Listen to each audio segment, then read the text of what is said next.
കൃഷ്ണ ഗുരുവായൂരപ്പ. കംസൻ ദേവകിയെ കൊല്ലാൻ നോക്കിയതും പിന്നെ വസുദേവൻ്റെ വാക്കുകേട്ട് വെറുതെ വിട്ടതും വരെയുള്ള കാര്യങ്ങൾ പറഞ്ഞുവല്ലോ അല്ലേ? ശരി, എന്നാൽ നമുക്കിന്ന് കംസൻ വസുദേവൻ്റെയും ദേവകിയുടെയും മൂത്ത പുത്രനായ കീർത്തിമാനെ കൊല്ലുന്ന ഭാഗം കേൾക്കാം. എല്ലാവരും ശ്രദ്ധിച്ച് കേൾക്കുമെന്ന് വിചാരിക്കുന്നു. വളരെ സന്തോഷത്തോടെ വിവാഹജീവിതം നയിക്കേണ്ടിയിരുന്ന വസുദേവനും ദേവകിയും വിവാഹനാളിലെ സംഭവമോർത്ത് അതീവ ദുഃഖിതരായി കാലം കഴിച്ചുകൂട്ടി. ക്രമേണ അവർക്ക് ഒരു പുത്രൻ ജനിച്ചു. അവന് കീർത്തിമാൻ എന്ന് പേരിട്ടു. വസുദേവനാകട്ടെ കംസന് നൽകിയ വാക്ക് പാലിക്കാനായി കുട്ടിയെ കംസൻ്റെ മുന്നിൽ കൊണ്ടുചെന്ന് കിടത്തി. എന്നിട്ട് പറഞ്ഞു, അല്ലയോ കംസ, നിന്റെ വാക്ക് ഞാൻ പാലിച്ചിരിക്കുന്നു. എനിക്ക് ദേവകിയിൽ പിറന്ന ആദ്യ കുഞ്ഞാണിത്. ഇനി അങ്ങ് വേണ്ടത് ചെയ്തു കൊള്ളുക. വസുദേവൻ്റെ കണ്ഠമിടറി കണ്ണുകൾ നിറഞ്ഞൊഴുകി. കൈകാലിട്ടടിച്ച് പുഞ്ചിരി തൂക്കിക്കിടക്കുന്ന പൈതൽ. ഈ കുഞ്ഞ് എന്തു കുറ്റമാണ് ചെയ്തത്?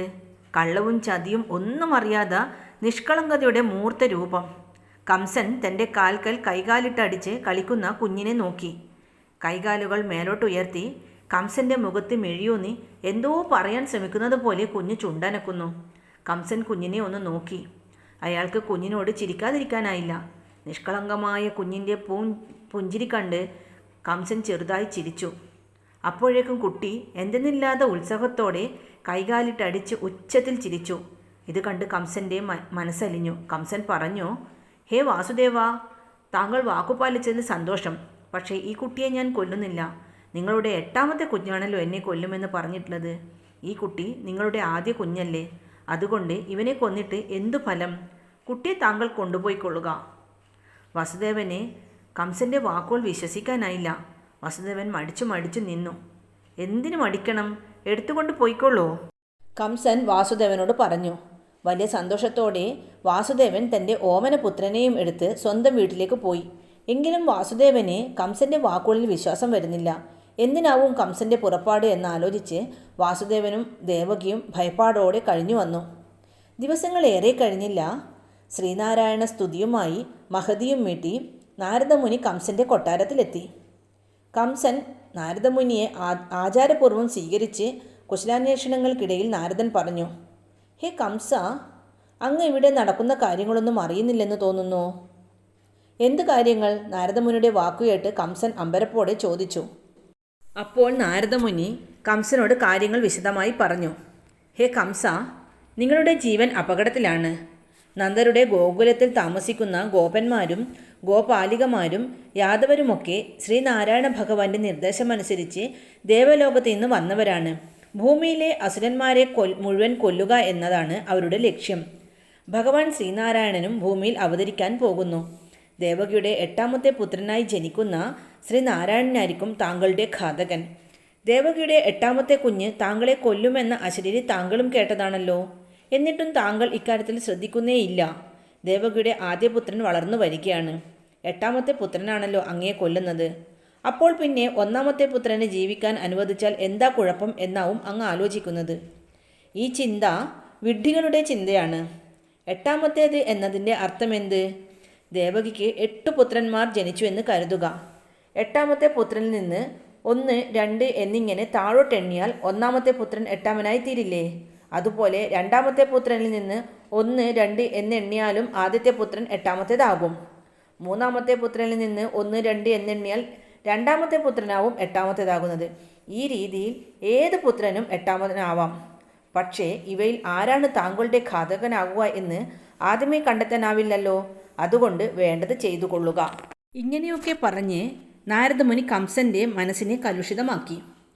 ഒരുപക്ഷെ നാരദമുനി ഇങ്ങനെയൊക്കെ പറയുന്നത് കേൾക്കുമ്പോൾ നമ്മളിൽ ചിലക്കെങ്കിലും തോന്നാം, നാരദമുനി എന്തിനാണ് ഇങ്ങനെയൊക്കെ പറയുന്നത് എന്ന്, അല്ലേ?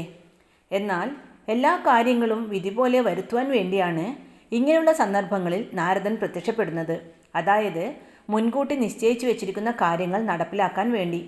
നടക്കേണ്ടുന്ന കാര്യങ്ങൾ നടന്നല്ലേ പറ്റൂ. അത് ജനനമായാലും ശരി, മരണമായാലും ശരി. നാരദൻ്റെ ഇപ്രകാരമുള്ള വാക്കുകൾ കേട്ടപ്പോൾ കംസൻ ചിന്തിക്കാൻ തുടങ്ങി. ശരിയാണ്, ദേവകിയുടെ ഏത് പുത്രനാണ് എന്നെ വകവരുത്തുക എന്നറിയില്ല. അതുകൊണ്ട് ദേവകിക്ക് ജനിക്കുന്ന എല്ലാ കുഞ്ഞുങ്ങളെയും വകവരുത്തുക തന്നെ വേണം എന്ന ചിന്തയോടെ അപ്പോൾ തന്നെ കംസൻ വാസുദേവൻ്റെ വീട്ടിലേക്ക് ഓടി. അവിടെ എത്തുമ്പോൾ കാണുന്നത് തൊട്ടിലിൽ കൈകാലിട്ടിളക്കി പുഞ്ചിരി തൂകുന്ന ആ പൈതലിനെ താരാട്ടുപാട്ടി ഉറക്കാൻ ശ്രമിക്കുന്ന ദേവകിയാണ്.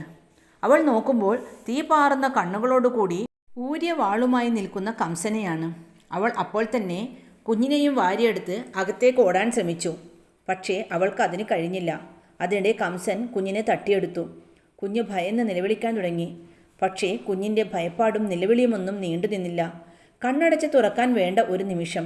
അപ്പോഴേക്കും ദേവകിയുടെ മുഖത്തും മാറത്തും ആ പൈതലിൻ്റെ ഇളം രക്തം തെറിച്ചു വീണു.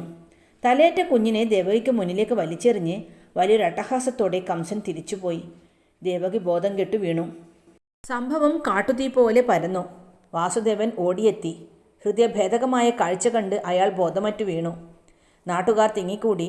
ദുഃഖം അടക്കാനാവാതെ ഏങ്ങിയേങ്ങി കരയുന്ന അമ്മമാർ, വിമ്മി വെതുമ്പുന്ന സഹോദരങ്ങൾ, കണ്ണുനീർ തുടച്ച് ഏങ്ങലടക്കാൻ ശ്രമിക്കുന്ന മറ്റൊരു കൂട്ടർ, അമർത്തിയ സ്വരത്തിൽ കംസന്റെ ഈ കൊടും ക്രൂരതയെ അധിക്ഷേപിക്കുന്നവർ, കംസനെ ശപിക്കുന്നവർ, ഇത്തരത്തിൽ എങ്ങും ദുഃഖാർത്തരായ ജനക്കൂട്ടം.